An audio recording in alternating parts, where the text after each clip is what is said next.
Lula protagoniza Foro de São Paulo e diz se orgulhar do rótulo de comunista. Além disso, ele ainda homenageou, podemos dizer assim, Fidel Castro e Chaves, que todo mundo sabe que são ditadores. Outra coisa que eu quero conversar aqui com vocês é, claro, sobre a inegibilidade do nosso querido presidente Jair Messias Bolsonaro. Mas antes, não se esqueçam de se inscrever, compartilhar, dê o seu like, comente, me sigam nas redes sociais. Todos os links estão aqui na descrição do vídeo.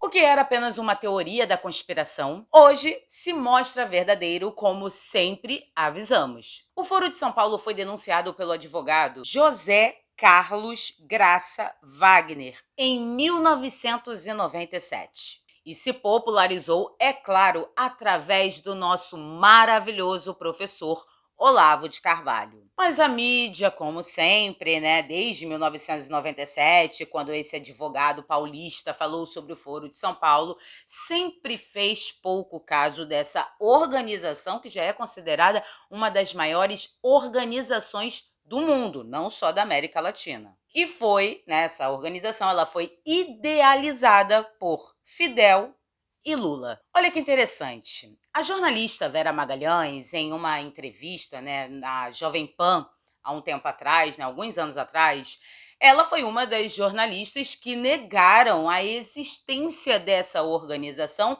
mesmo tendo um advogado falando que sim, essa organização existe, temos provas que essa organização existe, e também Olavo de Carvalho falando da existência. São todos amiguinhos? São todos amiguinhos, talvez nem se conheçam, Rodrigo. Vamos parar de narrativa de sessão da tarde. Então não existe o Foro de São Paulo? Não existe. Não existe como essa entidade do mal, uma coisa palpatina. Não existe. O Foro de São Paulo é uma narrativa bonita para Olavo de Carvalho, para esse pessoal, essa turma, essa outra turma. Agora existe essa turma. Agora. Então, eu tô falando ironicamente, acho que você percebeu pela minha cara. Porque aí eu tô entrando em narrativa. Vamos falar da vida real.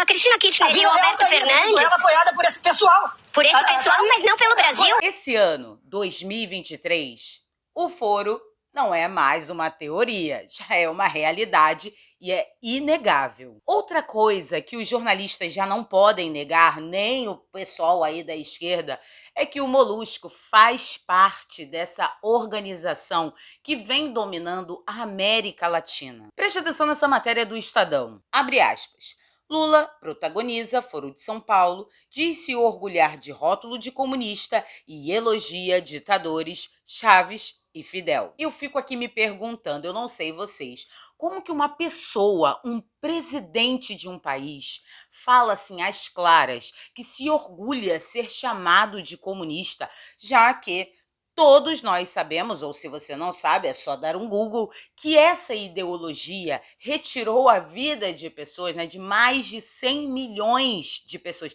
Gente, eu não estou falando de 100, eu não estou falando de 100 mil, são mais de 100 milhões de pessoas. E isso, tem uma matéria da Folha de São Paulo falando 110 milhões. E essa matéria é de 1997. Imagina, desde 1997 até 2023, a quantidade de pessoas que também já se foram por conta desses regimes ditatoriais. Até porque todos vocês sabem que existem países ainda hoje que passam por essa ideologia destrutiva. Mas é interessante também que esse tipo de fala do Molusco, eu me orgulho de ser comunista, ter esse rótulo, como se fosse assim, belo, belo, pode me chamar de comunista que eu acho lindo. É interessante porque a grande mídia brasileira não se incomoda com esse tipo de fala. Não fala de impeachment, de uma pessoa que está batendo palmas por uma ideologia destrutiva.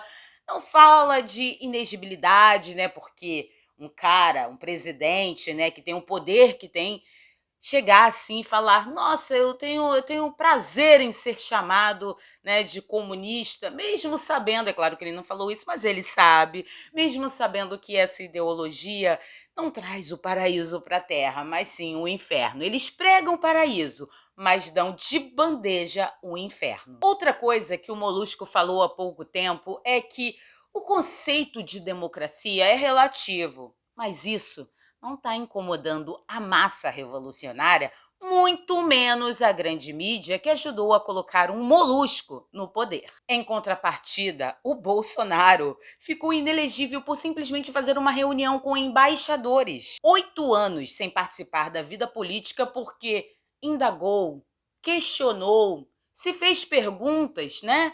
Aquele negócio, penso, logo existo, mas em um país revolucionário, pensar e tentar existir é algo horrível. Bolsonaro é um cara que nunca participou de esquemas de corrupção, jamais bateu palmas para ideologias destrutivas e, mesmo assim, perdeu os seus direitos políticos. Mas percebam que não é o que o Bolsonaro fala, é quem ele é.